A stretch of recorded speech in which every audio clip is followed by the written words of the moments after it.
Hello mga langga! Welcome back to my YouTube channel. Sa hindi po nakapag-subscribe sa akin, please click the notification bell and para ma-update po kayo sa aking mga bagong videos. And for today's video is itetest po natin ang video and photos nitong aking cellphone na Tecno Common 18 Premier. So let's go!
And isa-zoom in po natin siya hanggang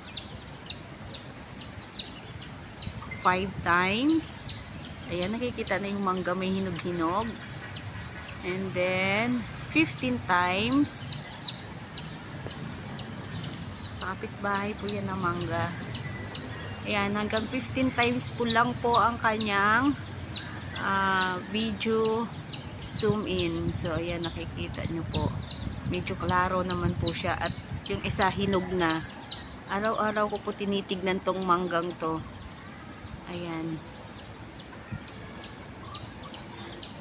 So, comment po down below kung ano sa tingin po ninyo ang camera test nitong ating Common Tecno 18 Premier.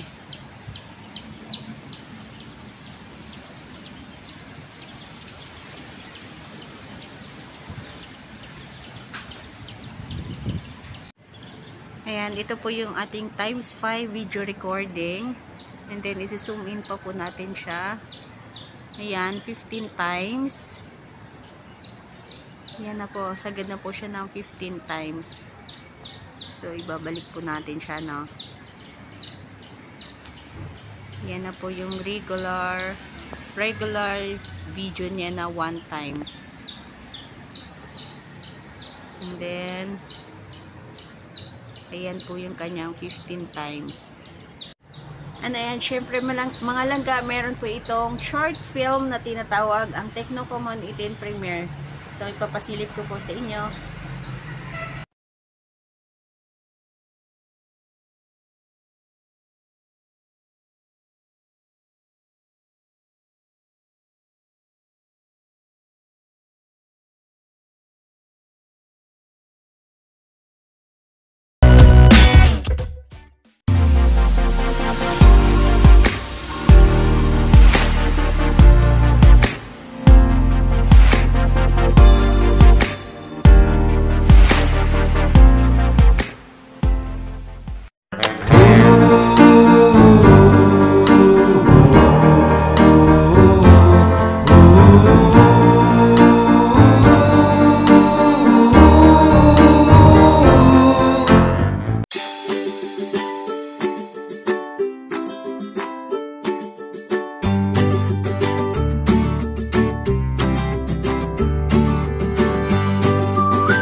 are using 1080p na video without stabilization. So, naglalakad ako ngayon. So, ayan, medyo shaky siya. And then, try naman po natin yung merong stabilization. Ito, may gamit na ako ditong cellphone stick without stabilization. So, itry natin yung with stabilization. So, ayan, ito yung video, taking video with stabilization using cellphone stick. So, ayan. So, ano po yung napapansin nyo? Kanina medyo shaky siya and now naka-on ang kanyang stabilization and medyo smooth po siya. Ayan, ito po naka 2K resolution ang kanyang video without stabilization. So, ayan po. Tignan nyo. And then, kasi kapag naka-on po yung kanyang stabilization is hindi po natin magagamit ang kanyang 2K resolution. Try po natin ng 2K resolution with stabilization kung kaya. So, ayan. Hindi po talaga natin magagamit ang kanyang 2K resolution na with stabilization kasi kapag gamit tayo ng stabilization is kailangan 1080p and 780p lang ang pwede. So, ito, ayan, naka 2K resolution po tayo without stabilization. So, ayun, naglalakad ako using cellphone stick. So, ano po sa tingin ninyo mga langga? Ayan. Thank you for watching. And ayan, of course, hindi matatapos ang araw na ito, ang video ito, hanggat hindi natin binabati ang ating strong lady ng Puso na Sis Fabs Jane Vlog. Happy birthday sa iyo, sis. And Sis Jensai. Sorry, may kasalanan ako sa iyo. Nakalimutan ko na hindi ako nakapag-send ng video. And Sis Fabs Jane's Vlog. Aray ko, may nalaglag. Enjoy your day, more blessed to come, and more birthdays to come. Sana maging okay na ang lahat sa iyo and maging okay na rin ang iyong anak. Kapit lang kay Lord, hindi ka niya pababayaan. And happy birthday ulit. Love.